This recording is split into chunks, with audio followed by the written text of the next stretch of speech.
اللہ کے رسول علیہ السلام سے پوچھا گیا کہ یا رسول اللہ صلی اللہ علیہ وآلہ وسلم، اللہ مصیبتیں کس پر ڈالتا ہے؟ اللہ تکلیفیں کس پر ڈالتا ہے؟ تو میرے آقا علیہ السلام نے فرمایا سب سے بڑی آزمائش اور مصیبت اگر کسی پر آتی ہے تو وہ پہلے انبیاء کرام پر آتی ہے۔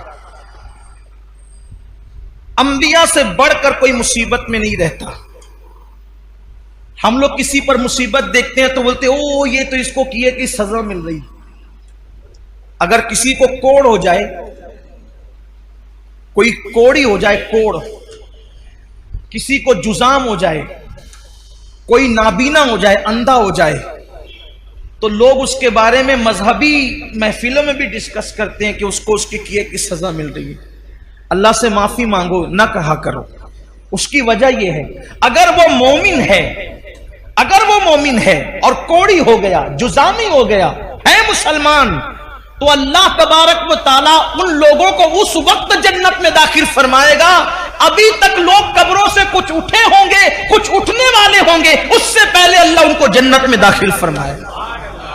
میں ابھی حدیث پڑھوں گا اس پر آپ کے سامنے۔ اس لیے کسی مسلمان کی تکلیف پر کوئی ڈسکس نہ کیا کریں، کسی مسلمان کی مصیبت پر کوئی، کچھ لوگ نابینا ہونے پر بھی کہ کوئی اندھا ہو گیا، اچھا تھا اندھا ہو گیا، اس پر مذاق اڑاتے ہیں۔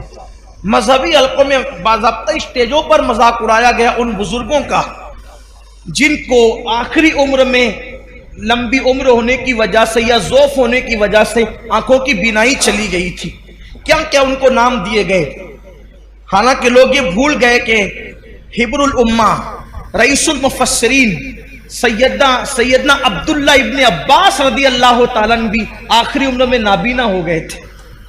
لوگ کہتے ہیں اپنے کیے کی سزا بھگت رہے، میں کہتا ہوں ابن عباس نے کیا کیا تھا۔ حضرت جابر ابن عبداللہ انصاری جن کے گھر حضور علیہ السلام کی دعوت مشہور ہے، آخری عمر میں وہ نابینا ہو گئے تھے۔ کئی صحابہ کے نام لیے جا سکتے ہیں جو آخری عمر میں نابینا ہو گئے تھے، لیکن یہاں تو بس علم نہیں ہے، بلکہ اگر کچھ پڑھا، ہم نے کچھ پڑھ بھی لیا ہے تو ہمارے علم پر ہماری جہالت غالب آتی ہے۔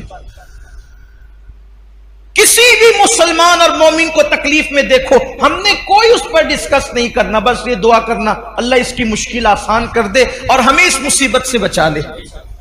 جو لوگ نابینا ہو جائیں اور مسلمان ہے، جو نابینا ہو جائیں مسلمان ہے، یا پیدائشی نابینا ہو یا بعد میں اندھے ہو جائیں بڑھاپے کی وجہ سے یا کسی مرض کی وجہ سے، کسی تکلیف کی وجہ سے، ان کے لیے بشارت یہ ہے کہ اوروں کے لیے اللہ تبارک و تعالی کبھی کبھی تجلی فرمائے گا، یعنی کبھی کبھی پردے اٹھا کر کے ان کو اپنا دیدار کرائے گا۔ لیکن جو نابینا ہو گئے تھے، اللہ فرمائے گا میں نے تم سے آنکھیں چھین لی تھی اور تم نے اس پہ صبر کیا تھا، اب جب تک تم چاہتے رہو گے میں تمہیں دیدار عطا کرتا رہوں گا۔